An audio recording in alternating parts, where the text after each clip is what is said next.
on the East Coast.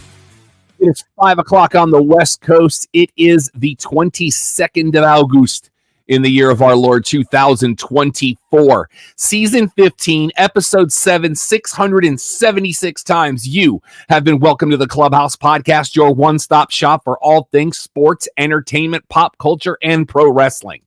We are so happy to have you with us. Welcome. My name is Rob. I am the executive producer of the Clubhouse Podcast. And, the last 3 weeks we've been like, all right, we've had a bunch of stuff. Nope, now we got more. Because that's what we do. But I am not by myself. Don's still out on assignment. He will be back next week. But not only do I have my co-host, but we have a very special guest. So let's just do the split screen thing. Chabooyah! That way from me is my co-host and a man who I don't know what his t-shirt is because he didn't show it to me in pre-show. He is Alex. What's going on, man? Oh, you should know exactly which shirt it is, since this is our start to our NFL preview. It's the I have a competition problem. And then at the bottom of your screen, a man who has not been with us since we've been on this platform. That's how long it's been since he's been on the show. It's true. The host of the 1334 show, which I will always take credit for showing him something about that name that he didn't know. He is Steven Zimmerman. How are you, brother? Wait, I have been on one other time. Since we've been on one time. Yeah. I've been post studio, I think, one time. And then on top of it, I am pulling the Tom Brady card. I am retiring when I want to, but I'll just do it here and there. So I keep telling people I'm retired, but I'll be back for another. Wait to the day before the deadline and then pull back your paperwork. Yeah, and then I'll send you a video of me crying on the beach. Saying I'm done. Okay, so we are doing our AFC preview tonight, Alex. But my question for you is, would you like to do the other sports first and then come back to it? Because we do have North America's favorite game show. If you'd like, feel free. All right, so let's talk about MLB news real quick. Joey Votto has retired. I'm now officially calling it X-Twitter because that works on two different levels. That's fair. I can't be the first person that did it, but I thought about it yesterday, and I said, that's what I'm doing from now on. He put up a tweet saying that he got in a cab last night, and the cab, whatever, it was something he wasn't driving. And the driver was like, do you play baseball for the team? And I just said, nope. And he wasn't wrong because he was retired at that point. Let's look at your MLB standings in the AL East. Always our second favorite East to look at in this particular report. The Toronto Blue Jays are now 9 games below 500, and they're 15 and a half back in the division.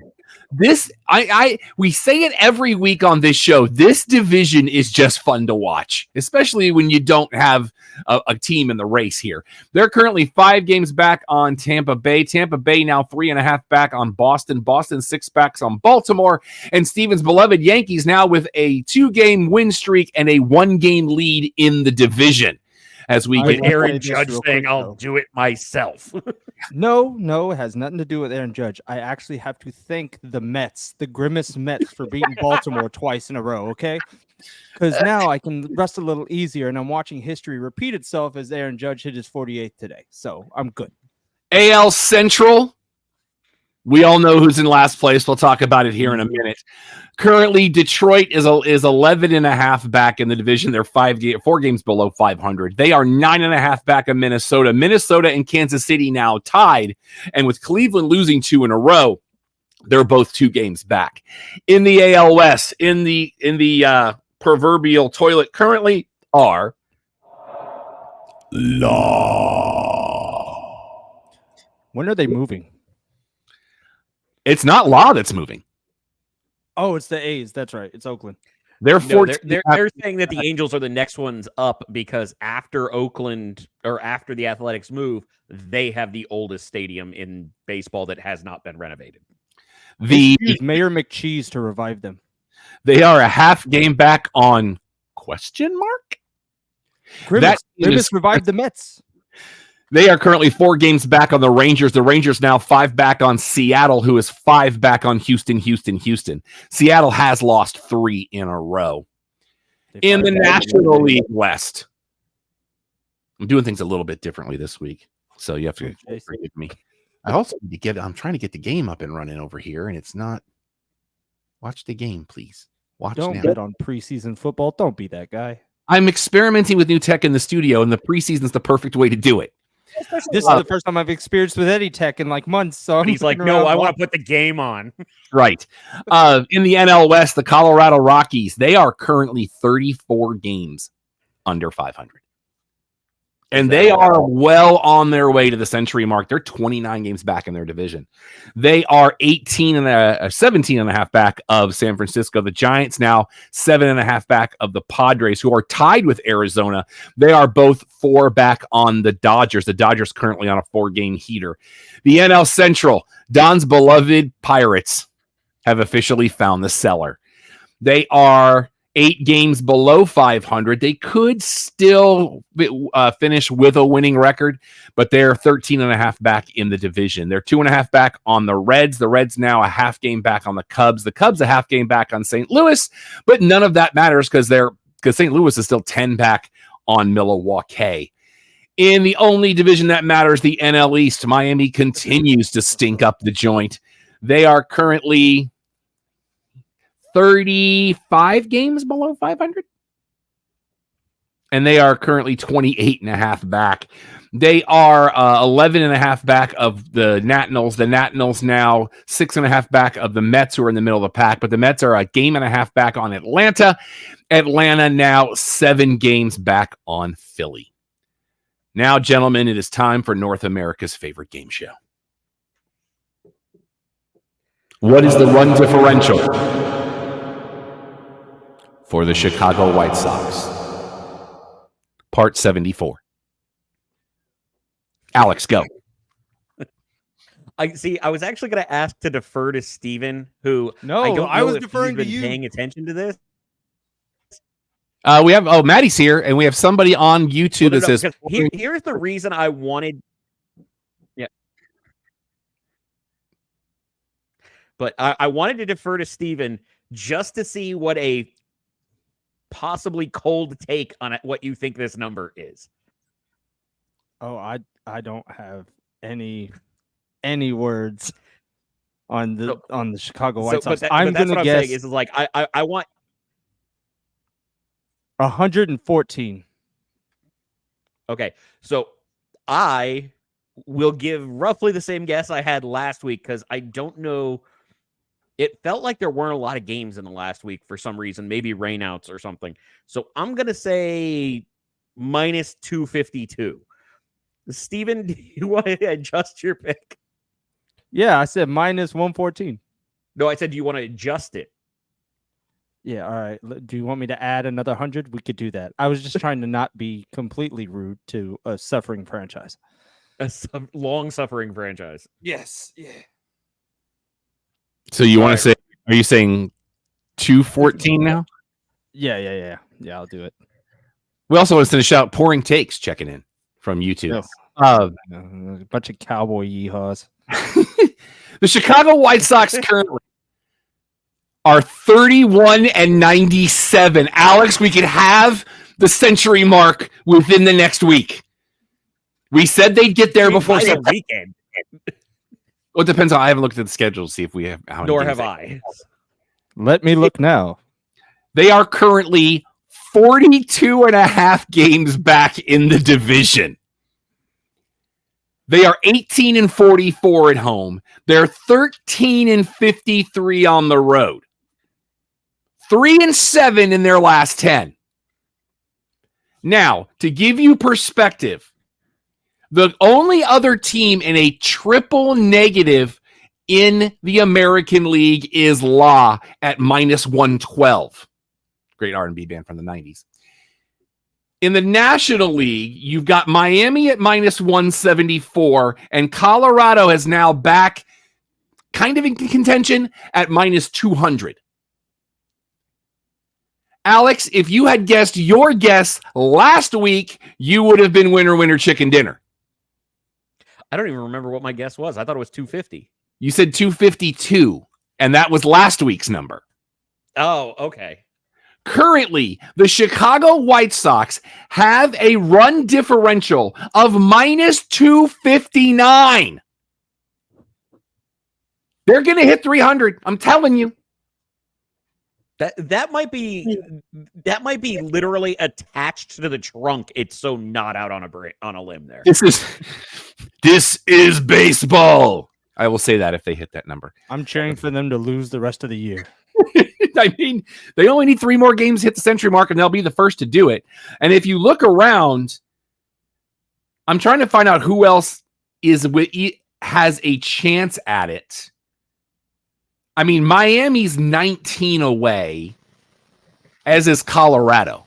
Steven, we're getting some weird. I think you got some weird noise coming off you now. What? Ooh. Is it just a little staticky feedback? There we go. It's gone now. All right, good. Might be me. Yeah, it's me. But yeah, that's the close. The only other teams that could get there are Miami and Colorado. But they're 19 games out, but they're still 10 ahead of Chicago, the South Side. Wow. God love you. Somebody has to.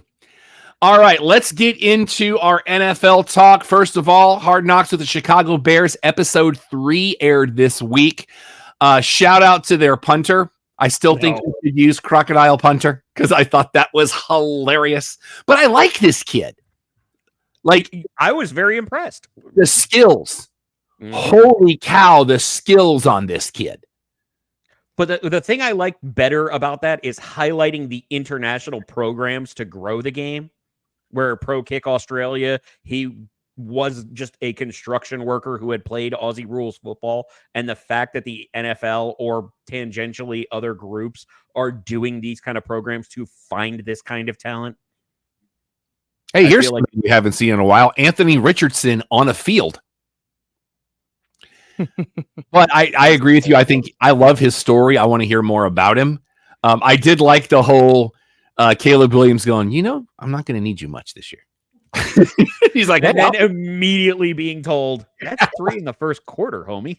Well, and then it was just like, hey, I'm okay with that. If I'm sitting down the whole season, you're not going to hurt my feelings.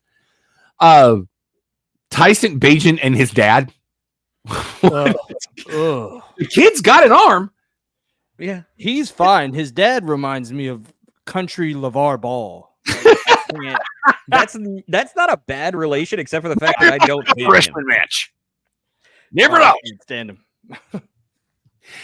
And I did like that Caleb Williams practice is harder than games, because isn't that what you want? Yeah, that's the mentality you want. Well, I feel like the correct way is to throw that to Steven. He's the one that's had more football practice and game experience than us combined. You're not wrong. So, yeah, I just know he says that now, but then when he has a guy that's actually trying to put food on the table for his family because he has a contract coming up and he's coming off the edge and he hits him at full speed, it's not some JUCO kid trying to make the team that might whiff you because he won't make it in week 1. Yeah, I'd be a little more afraid. I wouldn't say all those comments that quick. That's that USC thing. I just saw a stat that showed Anthony Richardson had 6 starts in high school and 13 in college. And it took him like 6 weeks to throw 1 touchdown at Florida. It took him 6 weeks to throw 1 touchdown. Like, he's not a good quarterback. I never got it. He's Tim Tebow, but with a better running game. I'm not even so certain because he's brittle. He went out after 1 year. Tim Tebow at least ran people over. Let's put a pin in that because we got a note on it. Let's go into the scores last week. I'm waiting for my screen to refresh here. Last week, Philadelphia beats New England by a point, as does Baltimore to Atlanta. Chicago all over Cincinnati, as we saw in those highlights, 27-3. Houston beats the Giants by 18. Detroit over Kansas City by a point, but like we said last week about Jacksonville, don't put any stock in that. Minnesota beats Cleveland by 2 touchdowns and, one being a 2-point conversion. Indianapolis by 8 over Arizona. Tennessee beats Seattle by a point. Miami beats the Commanders by a touchdown. Buffalo 9-3 over the Steelers. The Rams 13-9 over the Chargers for the Battle of Los Angeles. Great movie, underrated. New York beats the New York Jets beat Carolina by a field goal. Tampa Bay gets beat by 13 to Jacksonville. Cowboys get a win over the Raiders. Denver beats up on Green Bay, and San Francisco beats New Orleans by 6. We are still currently scoreless in the game that is on Amazon Prime Video, whatever they're calling it this week. We're 5 minutes in, scoreless, Indianapolis and Cincinnati. Coming up in here in just a few minutes on NFL Network, you will either be watching Chicago at Kansas City or Jacksonville at Atlanta. Tomorrow night, Miami and Tampa Bay in Raymond James Stadium. San Francisco runs down the road a piece to Las Vegas to play the Raiders. Carolina at Buffalo. Pittsburgh will be at Detroit. Something's got to give. Baltimore will be at Green Bay on Saturday, as will Pittsburgh. Pittsburgh and the Carolina games are both Saturday. All of this is at noon Central. Minnesota at Philly. Rams at Texans. Chargers at Cowboys at 3 Central. Giants, Jets for the Battle of New York in New Jersey at 6:30 Central. Your night game is Cleveland at Seattle. Oh, the button doesn't work. Tennessee will go to New Orleans. The button doesn't work. I remember I couldn't get it working. We heard crickets. So did I, but I've muted it. I don't know what the heck is going on right now. Sunday at 1 Central, Tennessee will be at New Orleans, 3:30 Central, Arizona at Denver. And we have Sunday night football this week, gentlemen, as New England goes to the Washington Football Club. All right. We now go live to Rockwall, Texas, because this week and next week we are featuring our AFC and NFC preview extravaganzas, as Alex will walk us through it. If we have time after that, we've got stuff on the run sheet, but this is what we dedicate to this because football life is about to begin very shortly. We are 2 weeks away. And I really love the fact that we're splitting it up this way, because this week we can get some autumn wind and next week we can get a frozen tundra. And we have Steven with us, who's also an AFC guy like myself. That helps as well. Yeah. But I'm just going to go with a quick, why should we listen to these guys? For 2023, we want to acknowledge anything we get right that is a good call. Anything that we got wildly wrong, I got a few of those. But to give you an idea, with our predictions last year, we had, 17 of 32 team records predicted perfectly. If you look at being one off for those wins, we got another 23. Now, granted, that comes up over, but that's because we had some that were in common. And if you even want to get that even crazier, if you look at our AFC South from last, none of us got much of anything right outside of Jacksonville's record, and that's about it. But we do have some different highlights. Figure we'll focus more on the fantasy. That's what people want to look at. Josh Allen was the number 2 against pressure again, so we got that right with Buffalo. Devon Achane, even though I think I mispronounced his name at least 3 times. I think it just depends on who you ask. Did you see the Devon Achane versus Reggie Bush stat, though, from last year? He had more 40-yard runs in one season than it did for I want to addendum that though real quick. Reggie Bush we knew as an electric player getting long runs. So the barometer we're using is 40+ yard runs. Devon Achane in 11 games, because started the season hurt, got hurt a little bit during the middle of the year. In 11 games, had as many 40+ yard runs as Reggie Bush had in 11 years. I want to take a big feather in my cap on that call. Patriots being terrible. We had arguably one of my worst calls was saying that I can't believe every team in the AFC North has a expected win total of a winning record. It's never happened. It's never going to happen. Well, guess what? Every team in the AFC North had a winning record, including the Steelers. Do you think that's why the entire division's on Hard Knocks? I think that might be part of it, but what I really think it is that there's been enough turnover to be interesting. There's been select turnover and storylines in every one of those teams. Plus, anybody disagree with me that is the toughest division in football and has been for a while? Not gonna, by the way, just touchdown Indy. I think I'm excited for this Hard Knocks. I've been saying it for weeks ever since we discovered it, but it does break the one rule that Hard Knocks has had for years, and you weren't supposed to be, at least one of those was a playoff team, and you weren't supposed to be a playoff team the year before. So, but I'm here. I'm ready. But speed running the AFC North, Jamar Chase being the number 1 wide receiver overall. Joe Burrow's injury kind of ruined that, but we're going to have a fun note on him in a bit when we get to 2024. I said that Lamar Jackson was going to set passing bets across the board with Todd Monken. His yards and completion percentages were all massively up. However, his TDs and other various metrics were down. But that's also because he's had a couple of really electric seasons passing. So jumping into the AFC South, I'm going to be on this hill for at least one more year with Trevor Lawrence. Should be better. And he really, really wasn't last year. In fact, he was so middle of the pack. He was 17th out of 32 starting QBs. Anthony Richardson, I was very high on, and he had 4 rushing TDs in 3 games, except for the fact that he had to leave 2 of those 4 games for injury. As Steven said, going to give him credit on that one, brittle. Interestingly enough, none of us had remotely anything correct about the Texans, saying D'Amico Ryans is going to be building something, but it's not going to be in 1 year. Well, CJ Stroud proved that wrong. Mahomes having his worst stats of his career. He's been on the decline for 3 seasons running. It's not really a big pull.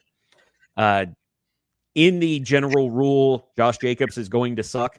Accurate, but that tends to be normal with every holdout. So put a pin in that. We're going to have a few of those when we get to 2024.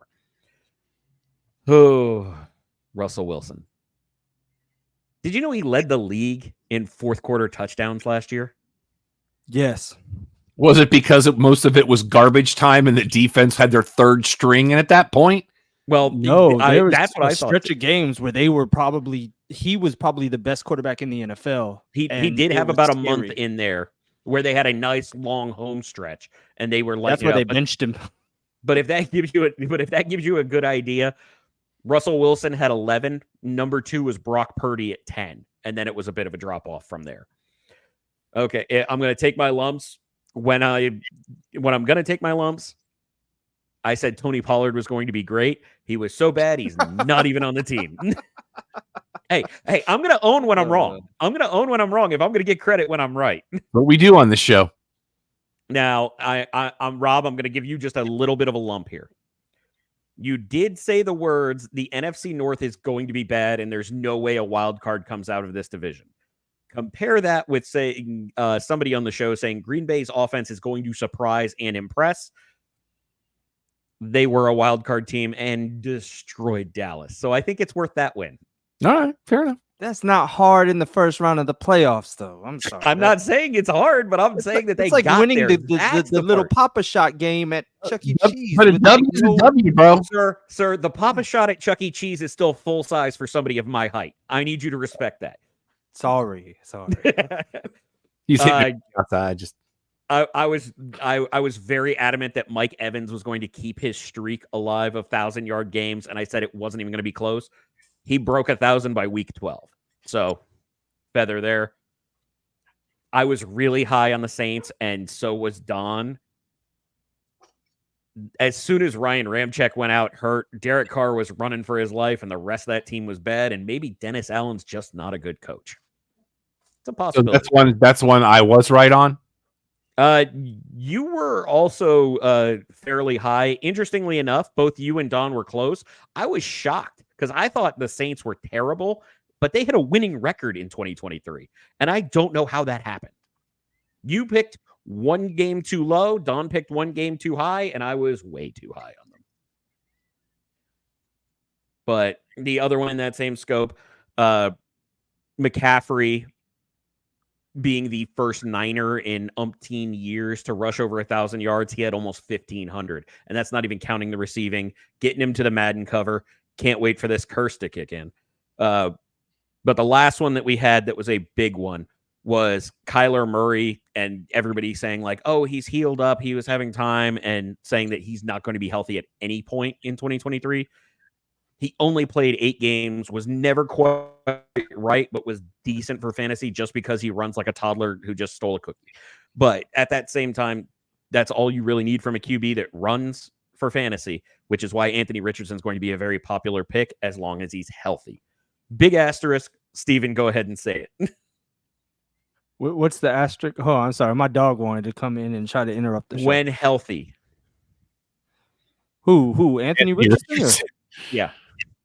I'm sorry. No, I was out on him when he was playing at Florida because it took him 6 weeks to throw a touchdown, and they lost every game. Like, he physically looked great, but he never did anything. He you know who he reminded me of? A guy who couldn't throw, but like Malik Willis or whoever was on Tennessee, who's fizzled into nothing. Malik Willis, yeah, out of Liberty. Same guy, same exact guy. Yeah. And also, while we're talking about it, Fanatics, hear me. Oh, hear me, Fanatics. Don't show me pictures of a Florida belt and not sell said belt.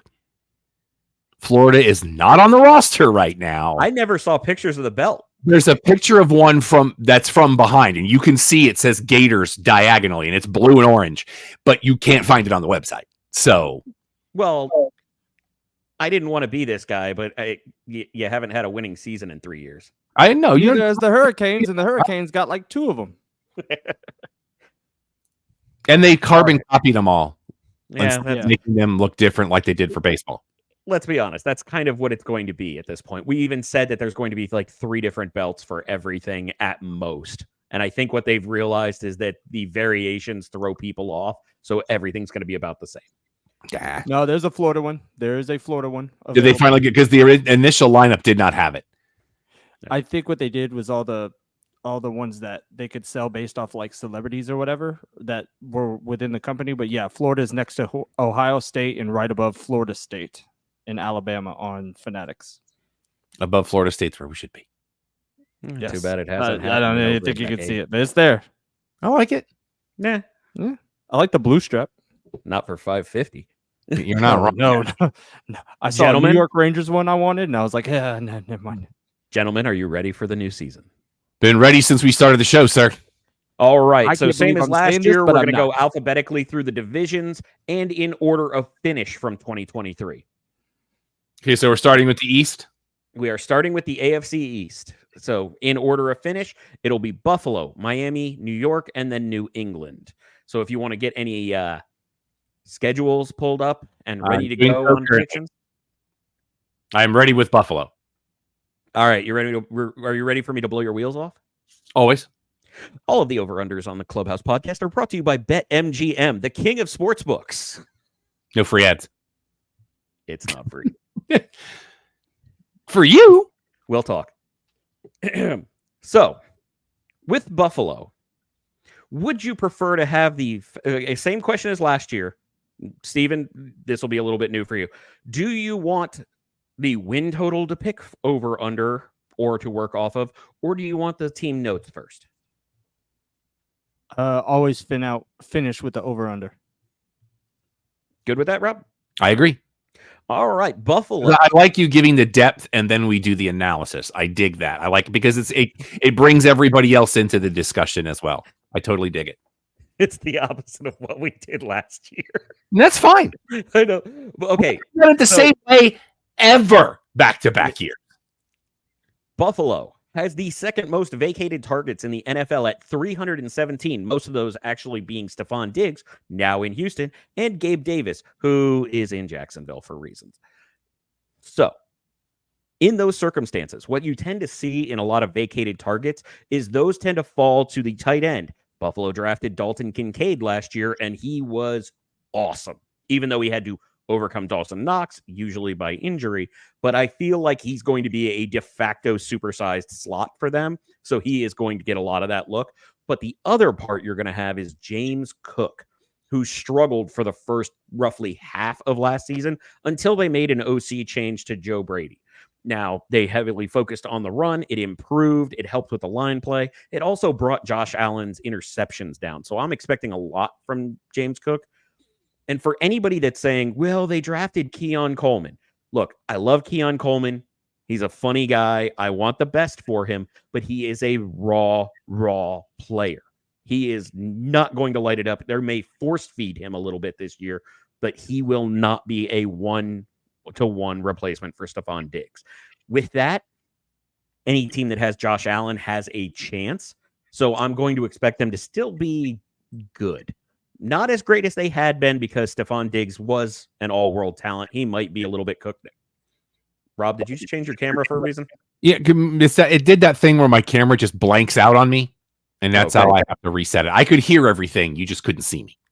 So, in that same scope with those tidbits of information, was there anything you were curious about with the Bills changing year to year or anything that you were thinking about? They don't have the bye until week 12. Mm-hmm. That is a rough go. Now, if you go on a playoff run, that's not necessarily a bad thing because you're a little fresher than some other teams will be. But to have the bye that late in the regular season, if I am a Bills fan and my company has naming rights to the stadium and it was not passed through me, let's be clear on this, I would be concerned on that front. Now, granted, I still think the Bills are going to do very well this year, but I think there's going to be some. They've got, let's see here.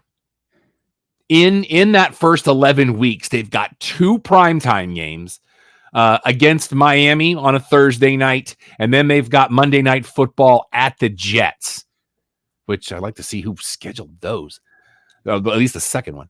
But those are both divisional games. Now, after that, they come off the bye week to Sunday Night Football, which is also not a bad deal there. And then they don't have another primetime game the rest of the season. I think that's just, man, it's a long way to go before you get the bye. I actually think that week 12 with the new schedule is pretty solid for contenders because it gets it late enough in the year that they can heal up without having the long stretch. I think it's far superior than the early bye, which we see with certain other teams, even within this division. By the way, Russ checked in. He wants to say what's up to Steven. Yep. What's up, Russ? All right. So what are we looking at for an over-under here, sir? The total wins set by BetMGM, the king of sportsbook, is 10.5. So, gentlemen, I want you to tell me over or under and what your number of wins expected is. Steven, you are our guest. I will defer to you.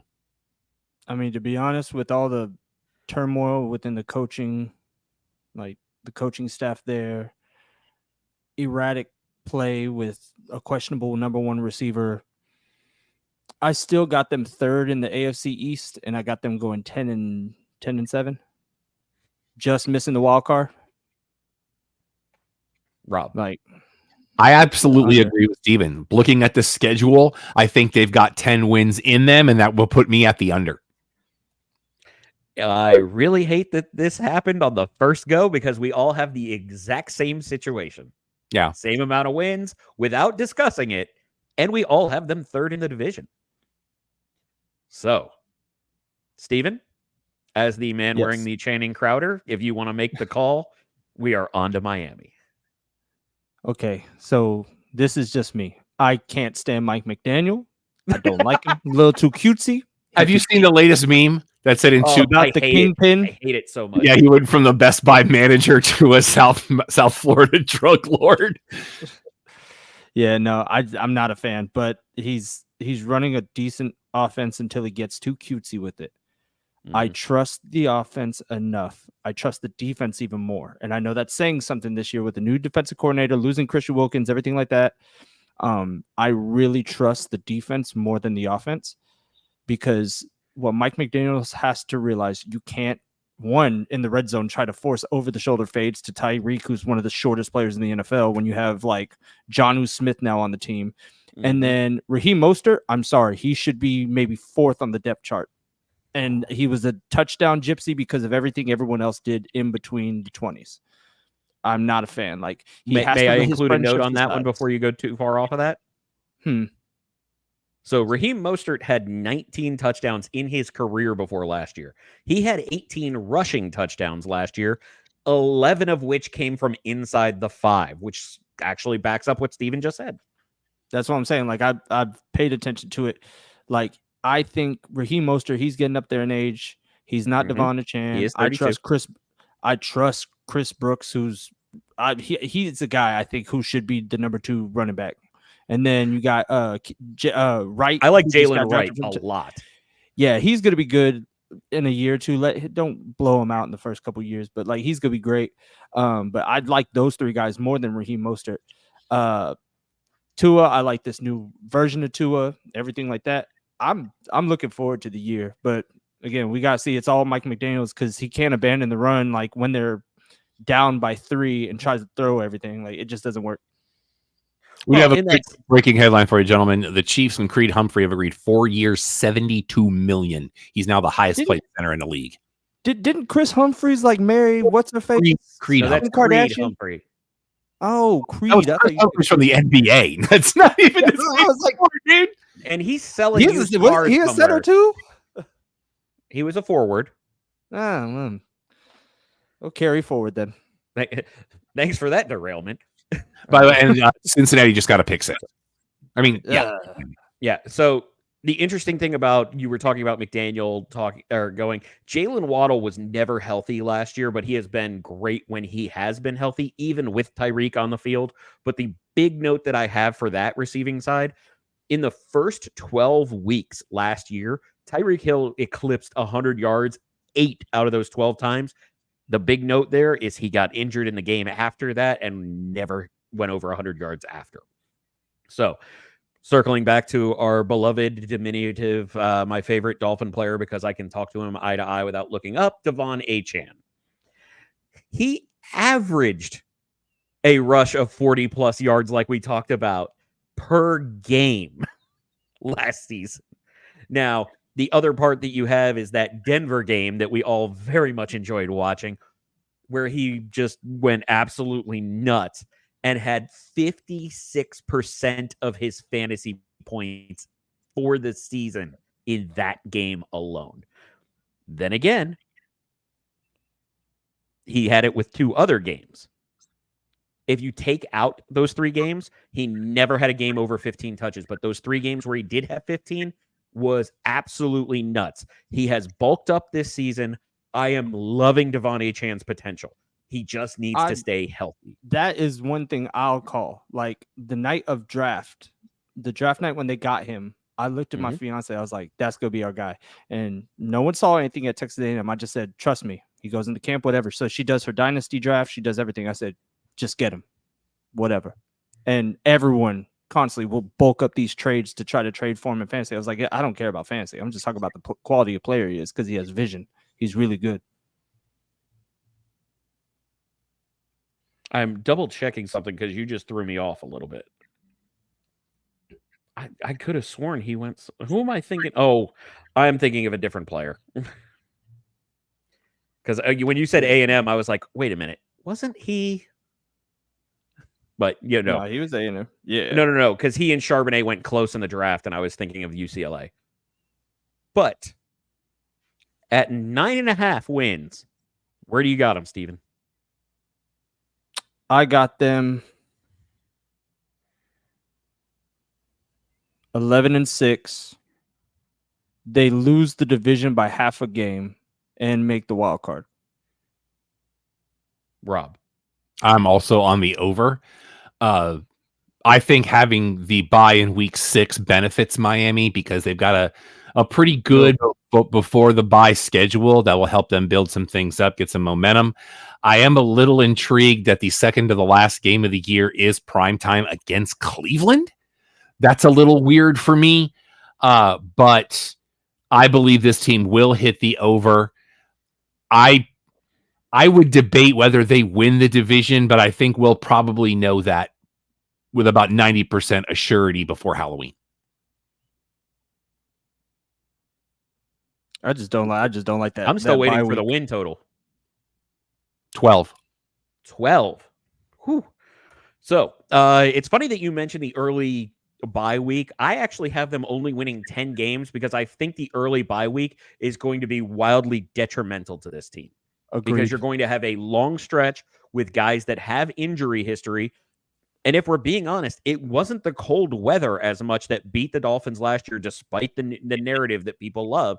It was the fact that they dealt with so many injuries. Now, They signed 3 edge rushers the week before the game. Exactly. They were depleted with a capital D. So if they can stay healthy, they're going to blow that number out of the water, and Rob's going to be the closest. Well, and I'm looking at that stretch after the bye week, and I'm going to be honest with you, from October 20th to January 5th, there are only 3 games that concern me. I am far more concerned with that end of the year stretch based on certain trap aspects to it, but that's why I have them barely hitting the over with 10 wins, but I do have them with a tiebreaker over Buffalo for second in the division. And Steven, when was the last time we didn't play New England in December? Because they've got the Jets twice in December, but the last game we have versus New England is the week of Thanksgiving. 2 seasons ago, I think. It was 2 seasons ago or last season they didn't have New England in December. I'm just so used to that at Gillette in December, the game we always tend to do well because it's, for some reason, we can beat them on the road when it's snowing. Well, even like last year, they did Sunday night football like week 5 or week 4 against the Patriots, like real early on in Gillette. So there's a Gillette that weekend as to why this is, and it's the lack of Thomas Edward Brady. New England's going to be garbage. We're going to get there. The Dolphins are going to be in it. Even if they're not in first or contending, they're going to be in contention for a wild card spot at worst, and New England's not, so they don't care about that game. That's why it's not going to be showing up anywhere of reason. Don't be surprised if it's, and I cannot remember this, I'm literally spitballing, if it's going to be like New England versus Tennessee at the end of the year because it's a throwaway game. But well, I can say that I am going to predict that game against Cleveland's going to get flexed. Now, before we get to New England's dumpster fire, we have the Jets, which I am still shocked at how good the Jets were, despite having ostensibly no quarterback play at any point during the season, and they still won 7 games. Go figure. So, the other interesting note you have with that, I've been banging the drum for Garrett Wilson for 2 seasons, especially with somebody like Rodgers coming in who knows how to utilize talent. Garrett Wilson, since he came into the league, has been 3rd in the NFL in targets. So the dude knows how to get open and draw the target. However, he has never had anything above a 28th ranked quarterback actually throw him a pass. Now, to give you that scope, Rodgers never targeted him in his 4 dropbacks last year. So this should be interesting, even though I think this team will struggle on offense more than some people expect, because Rodgers, and Steven, you might be able to better speak to this. Rodgers has always been a back foot plant and like wrist thrower versus a full body thrower. And with his Achilles having to be repaired, that could hurt him a lot. He's not going to be as mobile, but it's also going to affect how he throws potentially. I just think he's going to do a like widen base, stomp your feet. Like he's going to get it out faster than he ever does. It's not going to be the typical, let me pirouette around and figure it out. Like, yeah, he's going to be like a Brady, a Tua, someone where it's just quick. Like, let's get it out. Like Tony Romo back in the day, like just put the feet down, throw it, just get out. Don't hit me. The West Coast flick, basically. Yeah. Just fling it. Yeah. But interestingly enough, because for him, it's always been wrist and footwork, that makes me more concerned with his Achilles injury than somebody that we're going to talk about next week, like Kirk Cousins, who has been more of a full body torque thrower. But I mentioned the Garrett Wilson aspect in that same scope. He has at least 83 catches and over 1,000 yards in his first 2 seasons without that. I think that is his floor for this season. I'm expecting over 90. I'm expecting him to be over 1,200, and I'm expecting him to at least have 8 touchdowns. Now, I know that those are big numbers for a Jets receiver, but this is a different situation. Look, I'm just going to say this as a Dolphin fan. F the Jets. We're good. Let's figure it out. Yeah. But the biggest change for the Jets that has me really liking their chances this year, it wasn't just Rodgers getting blasted or going down for 4 plays in, they knew their line was a problem. Pro Football Focus has them as a top 5 offensive line after acquiring 3 starters, 1 by draft, 1 by signing, 1 by trade, including bringing back Morgan Moses, who was an anchor for them for years, as well as bringing in Tyron Smith. If he can stay healthy, that's a heck of a tackle bookend for them. So, at 9.5, Rob, where do you got the Jets? Under at 5. I'm sorry, did you say 5? Heard me. I'm not playing with this. Last No, year, I told you I wasn't following for the Hard Knocks rope-a-dope, and I was right. And this team does not look to me like I'm watching them, and I'm like, it's the Jets. 5. And I'm standing on it. I'm standing on business, as the kids like to say. Jets will jet. And I can't believe I'm saying this, but this is also me. When I say something, I'm usually wrong on this point. They're going to win the division by half a game, 11-6, just like the Dolphins, but they win the first meeting. That's them. I actually have the Jets winning the division as well, but clearly at 12 wins. So I was not mentally prepared for 5, but let's moving on. There is literally nothing to talk about the Patriots. I don't see what other people are seeing in Drake 3. May. That's it. 3 wins. That's it.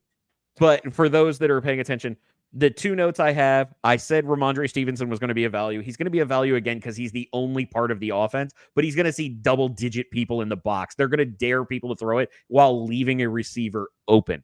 Now, the other part about that is new offensive coordinator Alex Van Pelt was 29th in passing all 4 years he was with the Browns. And now he doesn't really have an option because there is no passing until Drake May proves me wrong. So 4.5. I actually agree with Steven at 3 wins. It's exactly what I have as well. How about you, Rob? They've got a deep bye as well. The only primetime game they have all year is week 3 on Thursday night. Almost every other game outside of international is a noon central start. That's how little faith the league has in this team. I'm going 2. Ooh, I like that. All right. We talked about him at Hard Knocks because it's going to be the in-season for the AFC North. Let's do it. One of my favorite predictions of last year was Baltimore had their wins and just about everything exactly right from a team aspect. I'm not as much on the Derrick Henry bandwagon with the acquisition, but Derrick Henry is an anomaly, and he's going to run until he just can't. So the fun notes I have on it, Derrick Henry has averaged 1,353 rushing yards and 12.5 TDs over the last 2 years. The Titans were bottom 3 in yards before contact. They had a negative expectation on running plays, which means he was getting hit in the backfield every time. If you look at Ravens running north or south? I thought I said north. Yeah, but you're talking about the Titans. No, you're talking about he's on the Ravens now. Okay, you started mentioning Tennessee and my brain fried. Because because I'm talking about Derrick Henry. Yeah, that's where my brain got screwed. Okay. Yeah. So to circle back, Derrick Henry, really good on a really bad Titans team. However, if you look at the Ravens running backs just last year, they had almost 1,700 rushing yards among the group and 20 TDs. Even when not getting great line play, the Ravens running backs have averaged 4.8 yards per carry with Lamar Jackson because they have to respect that run. This will be the first year that the Ravens have a leading rusher not named Lamar Jackson in 5 years. At a win total of 10.5, Steven, where you got him? 9 wins. Under. Whew.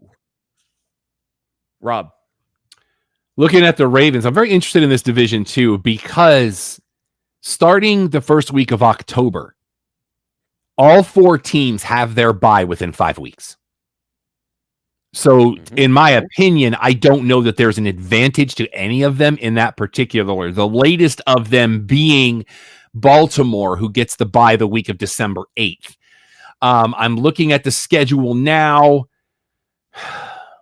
it's Baltimore, which they're another one that I just don't buy the rope-a-dope. I don't know what it is about the Ravens.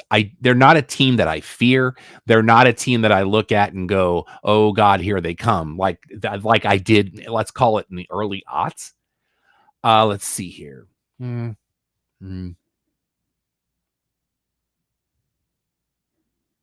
I think they've got 5 in them. Actually, you know what? I'll go 7. I'm feeling saucy. I just don't see them finishing above 500. I don't know why. I don't see that bad, but I got him at 9. So after going through, seeing where the travel schedules work out, along with the strength of schedule being in the AFC North, where every other team has a question mark, I have them winning 14. Woo!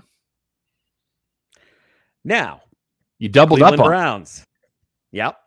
Cleveland Browns. Here's an interesting little tidbit. Amari Cooper is still considered a very good receiver. He had 1,250 receiving yards last year, which was a career high. He had 5 touchdowns all year, despite having that many yards. If you take away his week 16, he doesn't break 1,000 yards, and he only has 3 touchdowns. And here's the fun fact. All of his best games were with Joe Flacco, who you're probably going to be seeing playing for the Colts here in about 5 to 10 minutes.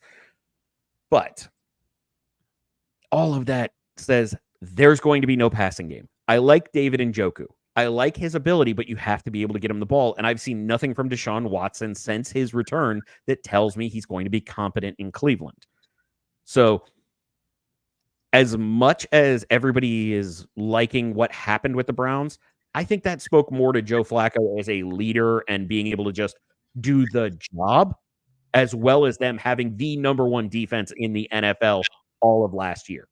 So with a win total at 8.5, I'm going to tell you flat out, I got them under at 7.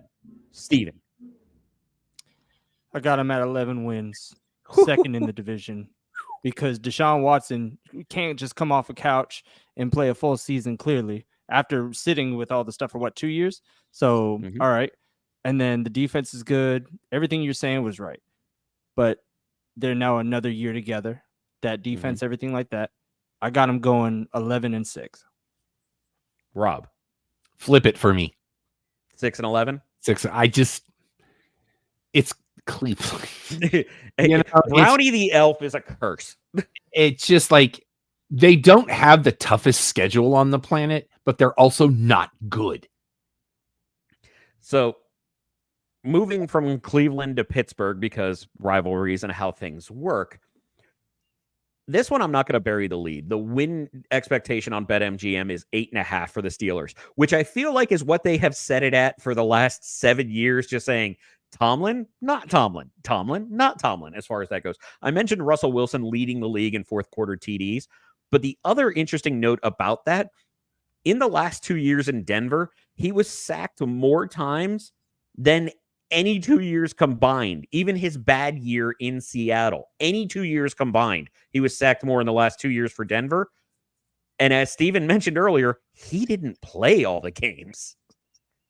So you combine that with the fact that I think they'd be better off just trying to find out what they can get out of Justin Fields. That's just my personal opinion. But Pittsburgh has by far the most difficult schedule in the NFL outside of the Patriots and the Browns being close to him. Now, I want to go ahead and show you this because coming off of Sharp analysis for football, Warren Sharp's people are some of the most in-depth reviewing. Now, the way to look at this is up to the left is the easiest schedule, down to the right is the most difficult. You'll notice Steelers, Patriots, Browns, and then there is a jump up to the rest of the teams that are in a subtle curve. It's going to be a rough year for the Steelers.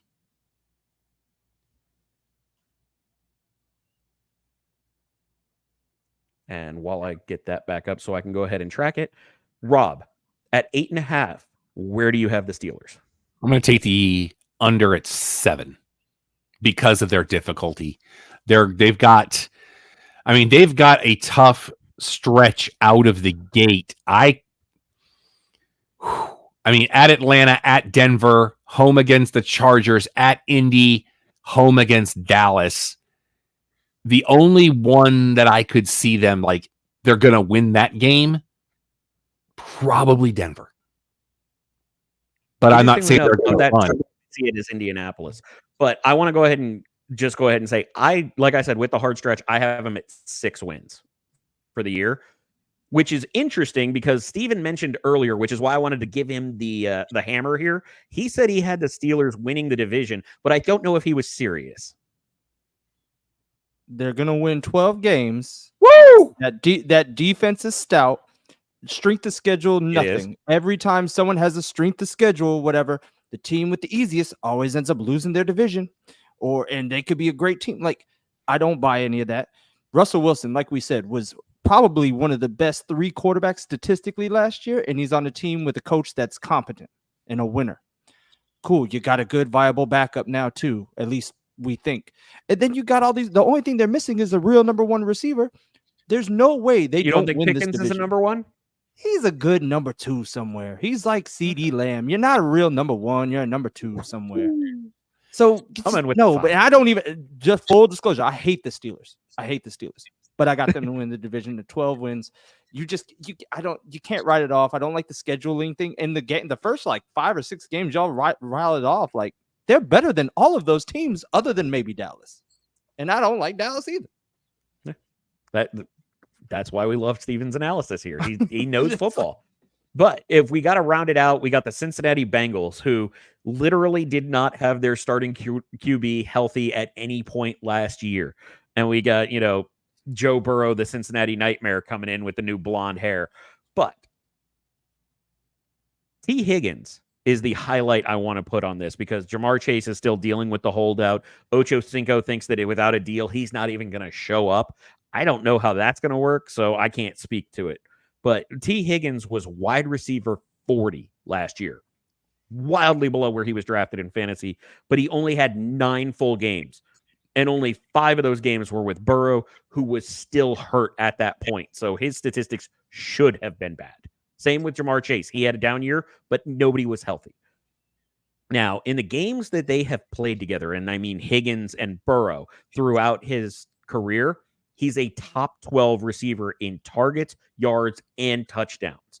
And that was with a healthy Tyler Boyd, who is now on the Tennessee Titans. Circling back, still talking about the Bengals, but Tyler Boyd is out of town. The only thing you have competing with T. Higgins as the number 2, if not the number 1, if Chase actually sits out, is a rookie in Jermaine Burton. Now, you could argue other things, but the other crazy fact you have about this, in his entire career, this is the first season Joe Burrow is going into actually healthy. I am excited to see where Cincinnati goes because they don't have Joe Mixon. They traded him to Houston, so their run game is Zach Moss and Chase Brown. So good luck with that. I'm seeing a lot of throwing the rock. Now, I'm still stunned that you had 12 wins for the Steelers, but I appreciate and cannot fault any of your analysis, Steven. With the Bengals at 10.5 wins on BetMGM, where do you have them? Right at 10. Right exactly at 10. So third in the division. Under. Yep. How about you, Rob? Looking at the schedule, normally I wouldn't circle a game versus Dallas. But Dallas in December, if they're a team that's backed into a corner, they're not a team I want to play in December. But I'm still going to go under, even what Steven said. I'm going down to 8. I mean, eventually we got to put the injury prone thing on Joe Burrow too. He can't stay healthy a whole season. I mean, then he's just going to have to. Then he's just going to ask everybody what they want to talk about. So, interestingly enough, I have Cincinnati as the leading wild card with 12 wins. Now, the only reason they don't have the division is because I had that massive number on the Ravens. But balance it out with the Browns and the Steelers going under. So, AFC South. The shock for everybody with Houston Texans and D'Amico Ryans turning it around immediately with CJ Stroud. Whew. From a fantasy perspective, I actually think the addition is going to be a subtraction. I think Stephon Diggs is not fully roasted and cooked, but I think his best years are behind him, and I think he's going to be more of a problem child than he's actually going to be a help in the slot. But the other aspect, Tank Dell is going after Nico Collins and Stephon Diggs in drafts. When he was playing with CJ Stroud, he led the team in targets, yards, and TDs.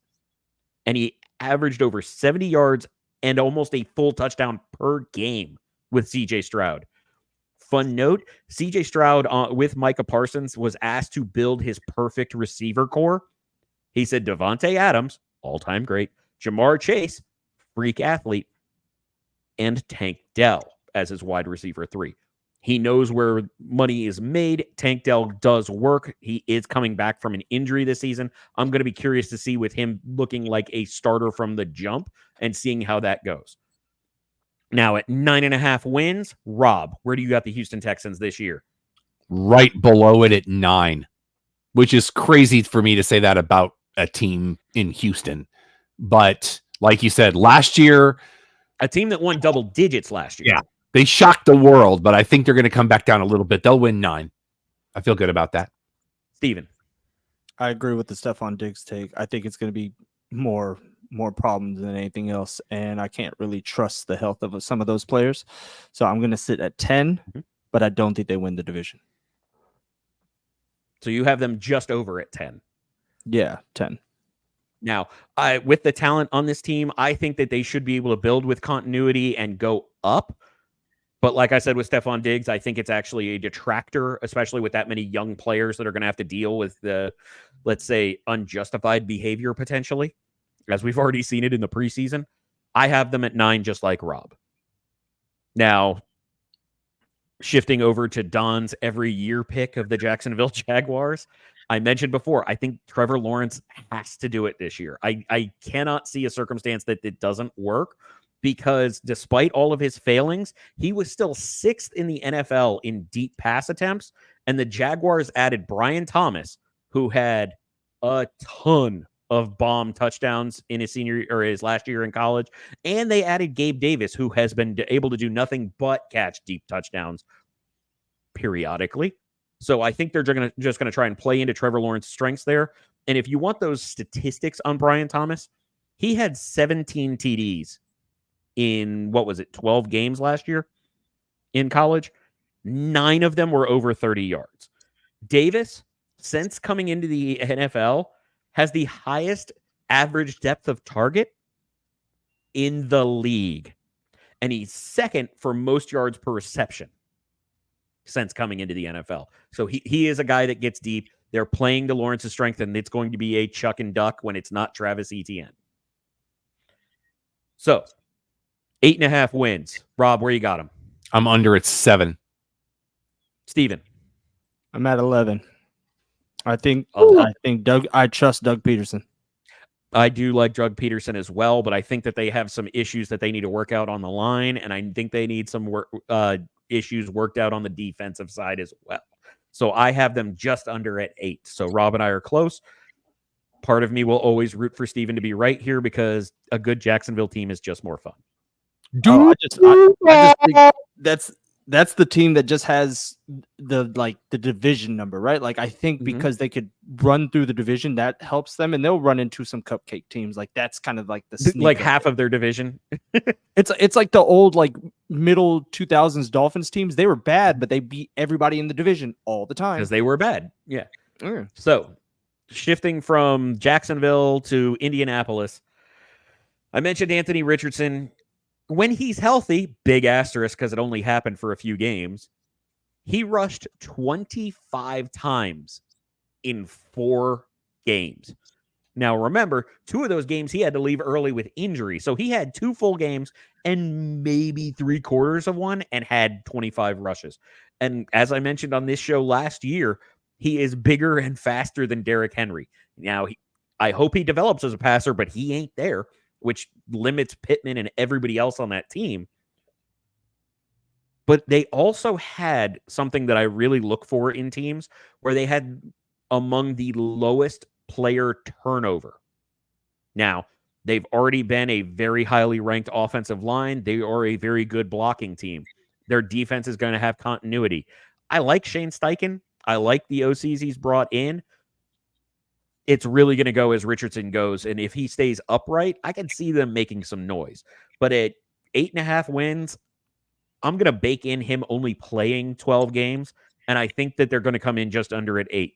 Steven. I got them as a 6-win team. Okay. And I'm leaving it at that. Like, I don't. The last 2 teams on this division, it's a coin flip of who wants to lose.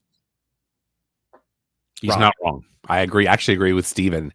At 6, I'm still feeling a little generous, but I fully agree with Steven on 6. This is a team, like, of course, you can't judge anything by preseason, but just looking at the roster here, I'm not looking at anybody that makes me go, ooh. Now, I will say this with Tennessee. I'm sorry. Steven is now John Cena. Well, he has his earbuds in, so we know he can hear me. But the last one we have in that, Tennessee. Tennessee. Now, I'm going to kind of bury the lead. The highest attempted air yards over 20-yard pass, so passes that go over 20 yards in the air, the highest in the NFL, not named Will Levis, is 15%. Will Levis did it 22% of his pass attempts. So 1 out of every 4 was getting chucked. Now, DeAndre Hopkins did not have the juice to help with that, even though he was a decent receiver. But they have added Calvin Ridley and Tyler Boyd, who have both excelled at deeper routes. Tyler Boyd less so because Jamar Chase came in and he became an intermediate. But they signed Calvin Ridley, who was top 5 in deep targets last year for the aforementioned Trevor Lawrence and his deep success, possibly attributed to Calvin Ridley. So again, the team is going to try and play into their young quarterback's strengths. New offensive coordinator Brian Callahan called the 5th most pass plays in his 5 seasons with the Cincinnati Bengals. So he is going to want to chuck it. They have added Tony Pollard. Now, I will fully acknowledge again that was a bad call by me that Tony Pollard was going to be great, but allow me to clarify. He mentioned on multiple occasions that he did not feel right and fully recovered from his broken leg until after their week 7 bye. Now, if you wanted to look at avoided tackle rate, and that's the ability to break tackles, avoid tackles, just essentially to stay up as a running back. For that first half of the season, roughly, Tony Pollard's avoided tackle rate was 7.3%, which is, what's that word for trash you like to use, Steven? Garbage. There it Thank is. you, sir. After the bye, Tony Pollard became a top 3 running back with a 25% avoided tackle rate. And that's when he said he was finally healthy. I know we mentioned that Tennessee's line is terrible, but I think his elusiveness might help. And the big note to have, Tyjae Spears had over 50 catches as a rookie running back. That is almost unheard of. I think he's going to get a lot of work, and I think Tony Pollard is going to get a lot of work in the same space. I think they're going to be another chuck-it team that might be a little bit of fun. So, 6.5 wins. Rob, where do you got them? By the way, we have a Sam Ellinger sighting in the game. Anthony Richardson is on the sideline. Give me 8. Wait, is Anthony Richard on the sidelines by force or by choice? No, he looked like he was hanging out. So okay.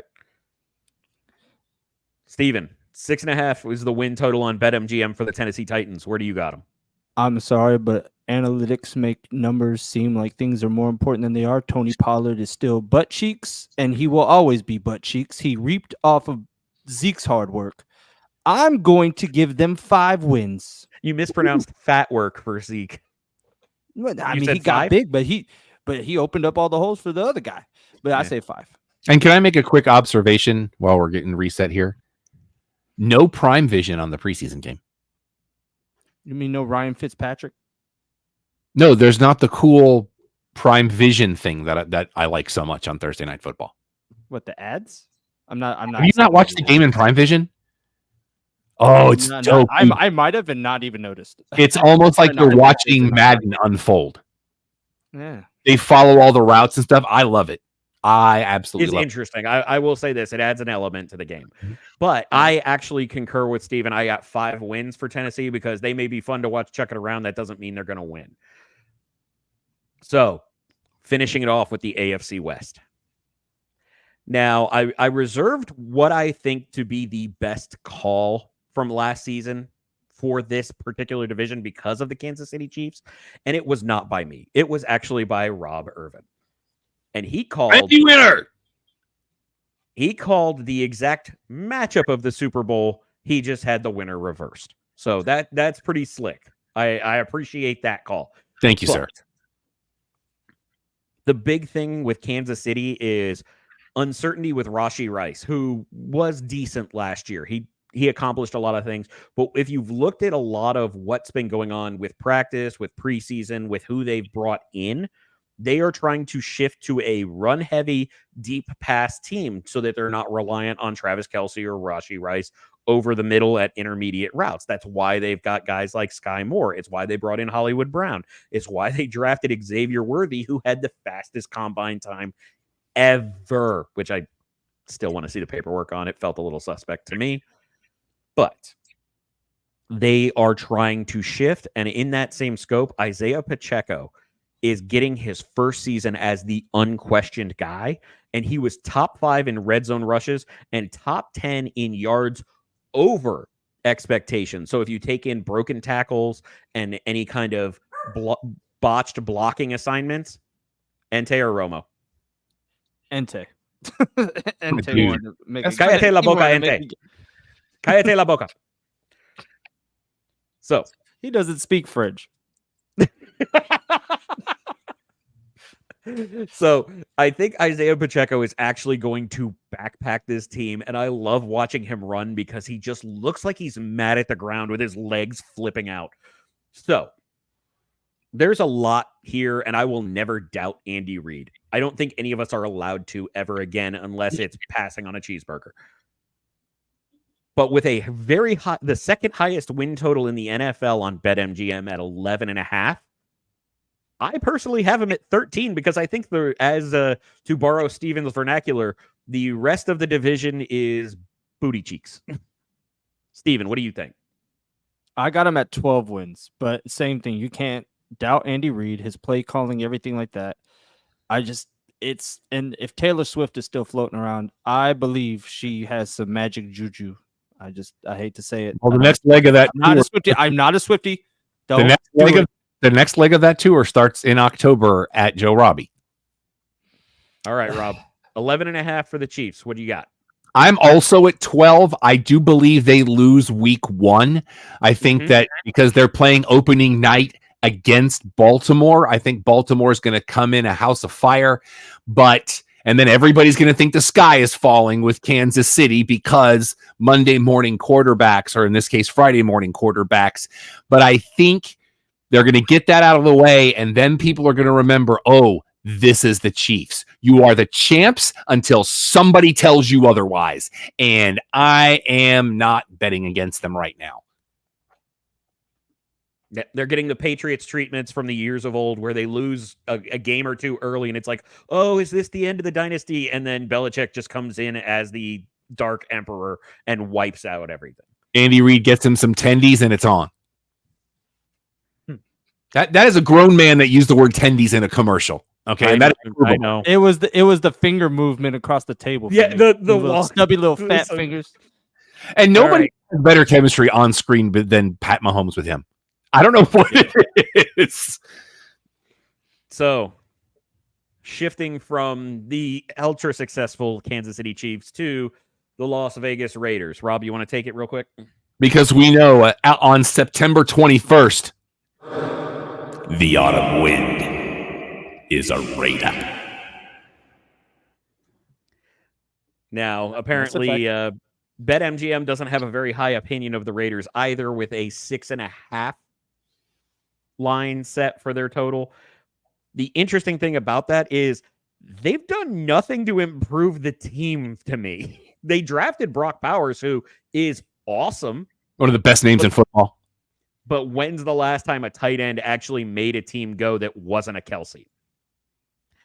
especially in his rookie year. But the big thing you have there, Luke Getsy, who I am shocked got another gig, is their new offensive coordinator who loves 12 personnel. Steven, as our resident athlete for football, you want to explain 12 personnel for our audience real quick? No, because it takes too long. I'm sorry? No, I don't want to waste that much time when That completely and it's took me the off Raiders. guard. Yeah. Well, No. I'll do it then. So 12 personnel, 1 running back, 2 tight ends. So it's basically just going with a beefy line. Zamir White's going to get a lot of run, but it's not going to be good. Now, the other big Look, aspect of that is you're giving it too much time. Just know Uncle Rico is playing quarterback. You don't have to worry about what personnel is out there.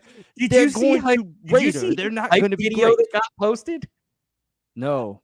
He did a hype video to No Easy Way Out from Rocky 4. Yeah. There's no shortcut home. In a half shirt. Now, the reason I brought up the 12 personnel is Luke Getsy used it the 8th most in Chicago. If you remember, Chicago sucked on offense last year if your name wasn't DJ Moore. But they do have Michael Mayer and Brock Bowers, so they have a young set of tight ends that could be good. But that also means that Gardner Minshew is going to be dink and dunk when it's not a run, which is going to be bad for Devontae Adams, and even worse for Jacoby Myers, who was so lapping the field last year on value over expectation. It was 8.9 times what he was supposed to score because of efficiency. That makes no sense and is wildly unrepeatable. Now, burying the lead, 6.5 wins, I feel, is already too high. But Rob, where do you have the Raiders at? I'm going to take the barely under at 6. 2 words, Gardner Minshew. The third. Don't forget to say it like Love Roller Coaster. No, that's not it. That's not the one they use. It's the one I use. No, they use Miss You by the Stones. Gardner Minshew. Yeah, it's the Raiders. Raiders don't Raiders. The Raiders are going to be a team to reckon with in 2 seasons.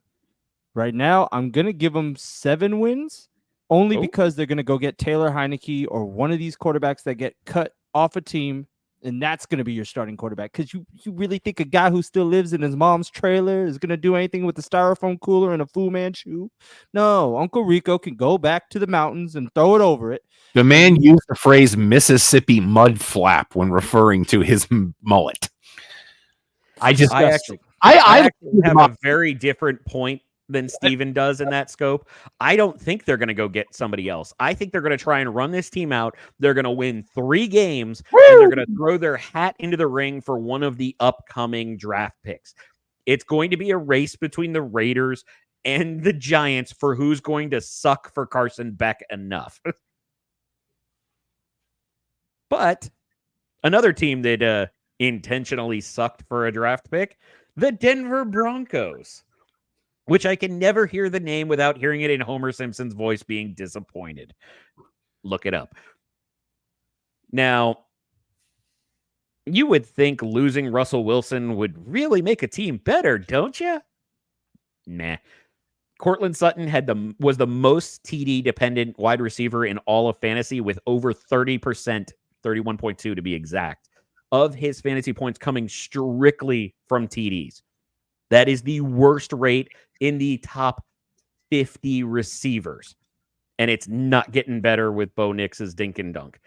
Javonte Williams was an awesome running back coming out and broke tackles. Not just avoided, like we mentioned before, but broke tackles where people got hands on him 31.6% of the time before he tore his ACL. Since he's come back, and last year it was at 15.7. If you remember what I said earlier, that's not good. That was Tony Pollard, who is, what was it, Steven? Butt cheeks. Thank you. But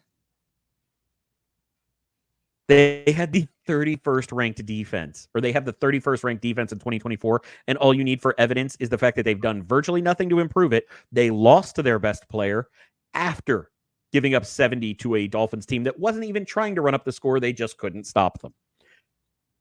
The only line for hope in this team is that Sean Payton is their coach, and Bo Nix is the closest thing to Drew Brees that he's had since Drew Brees, which means shorter, accurate passer.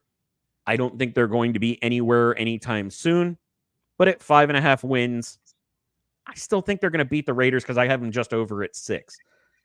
Steven, where do you got them at? I got them right at 7. I think them and the Raiders are at the bottom of the barrel, but it's 7. They're gonna sneak in some games where who knows what happens, and there it is. Where the opposing team is just gassed because Mile High. Or they sleepwalk into the game. It's bound to happen. Yeah, the overlooked is a big thing for the Denver matchups. How about you, Rob? This team has 2 primetime games. One of them's going to get flexed because right before the bye, they're on Monday Night Football hosting Cleveland. The other one's not going to get flexed because it's Thursday night. It's a Thursday night game, and it's at New Orleans, which ain't going to be much better. I'm going to go the other way so that we have nice grouping, as they say in darts. I'm going to go 5. Solid pick. But we've come to that ending time. And I've promised myself I'm not going to buy into the Chargers more than I should for the first time ever. The Los Angeles Superchargers. Thank you, sir. You're welcome. However, No. the big change from the Chargers is looking like being a real football team versus a fantasy team. They have been great for fantasy with offenses throwing it around, but that hasn't won games. That's why they brought in Jim Harbaugh. It's why they brought in Greg Roman. Now, in the 10 seasons that Greg Roman has called plays as an offensive coordinator, he has peaked at 27th in passing offense 80% of the time. He has never been good or never been pass heavy. Jim Harbaugh, even less. He has been 31st in pass attempts as an NFL head coach, which was on a team that won games. The other interesting fact you have with that in the same scope. Can you name the RB1 for the Chargers right now, Rob? I can't. Steven? Benny Zabumafu. It might as well be because it's Gus Edwards, who has never had more than 190. I love little brother Gus. And what do I say about that? You never trust a man in the NFL named Elvis, Gus, or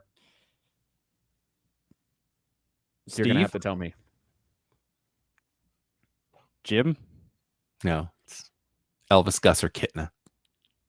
Oh, No, I see, trust John. That has been a long-standing philosophy to me. But with the Gus thing I just did, he'll only play 2.5 games. Well, that's what I was getting at. He's never had more than 198 carries, which he had last year and was toast. Now, if you look at his backup right now, it's J.K. Dobbins, who has been really good when healthy that one season. And if you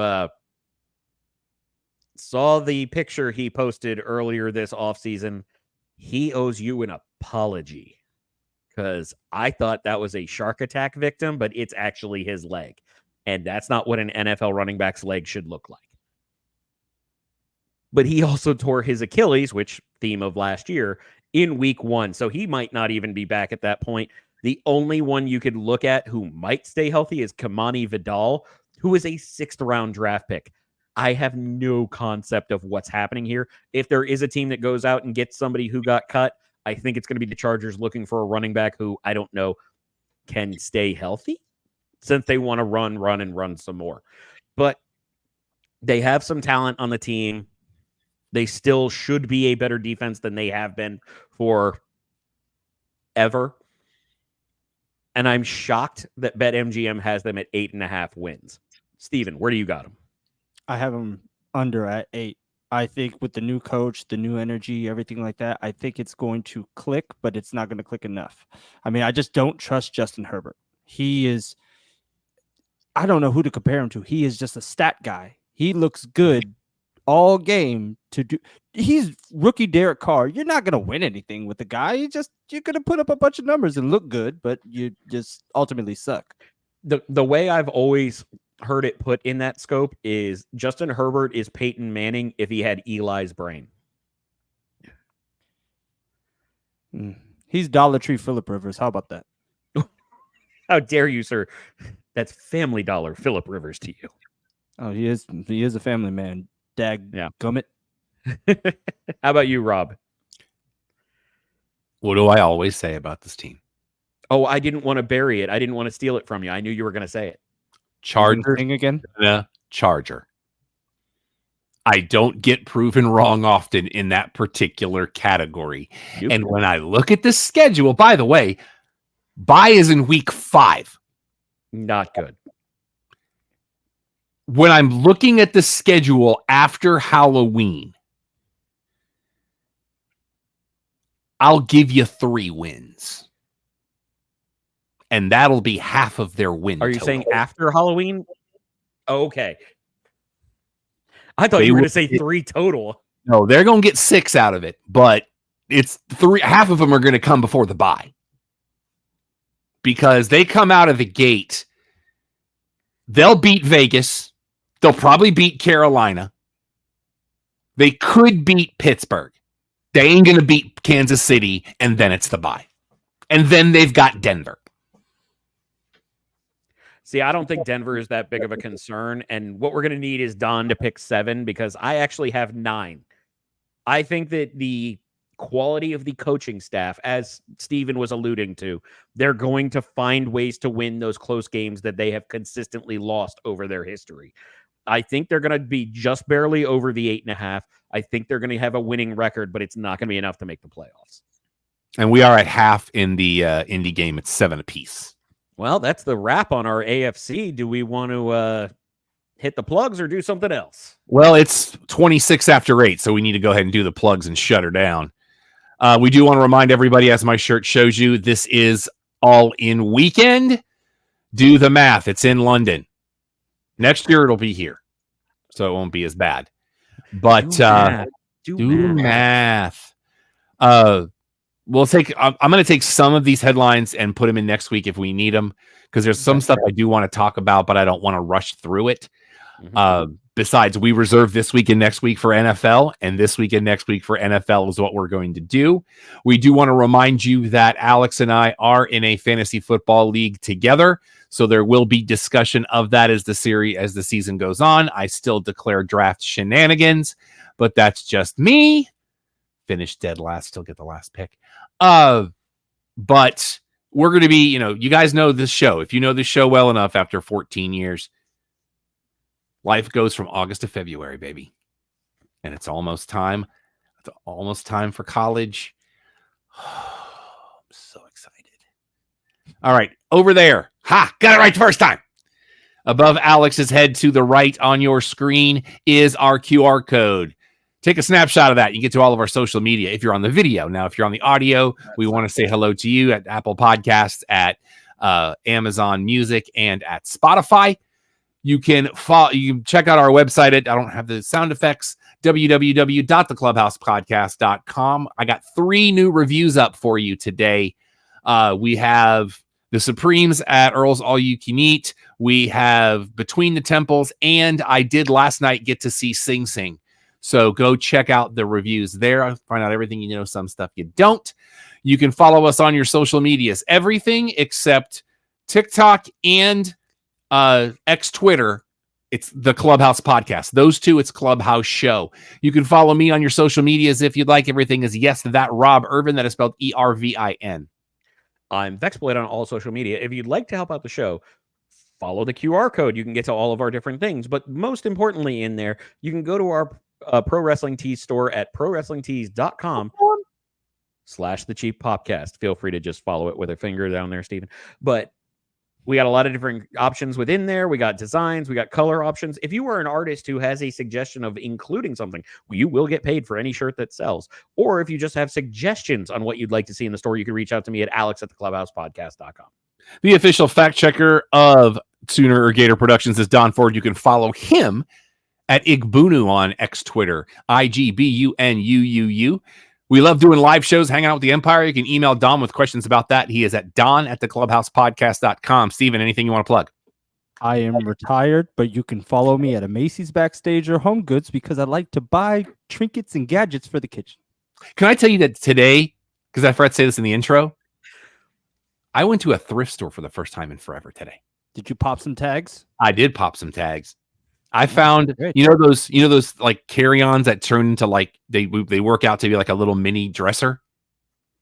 Yes. I got one of those for like $15.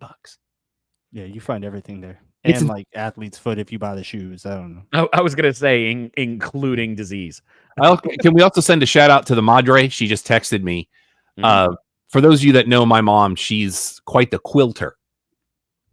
And her quilt that she's made for an upcoming event, it won blue ribbon at the Western Idaho Fair. She also got a blue ribbon for her watermelon rind sweet pickles, and she got a third place ribbon on a quote. Forgot what it's called. It's QOV. It's Sweet pickles. Quilts of Valor. Quilts of Valor that they give to veterans. That she did. Yeah. So the Madre doing well at the Western Idaho Fair. I almost said State Fair, but then that'd be really weird. Our normal show every Thursday night, 8 Eastern, 5 Pacific, is your one-stop shop normally for all things sports, entertainment, pop culture, and pro wrestling. We'll probably be doing some kind of posting during all in. You never know with us. We're out of control. That's what we do. Don will be back next week. We hope he's fine. They've just got some stuff that they're taking care of. Thank you, Stephen, for joining us tonight. Hopefully we'll have you next week as well if you're available. Until then, for Alex, for Steven, for Don, for the Empire, I'm Rob. Clubhouse is closed. Brittany Palmer, sending shout outs and love to you, my friend. Later.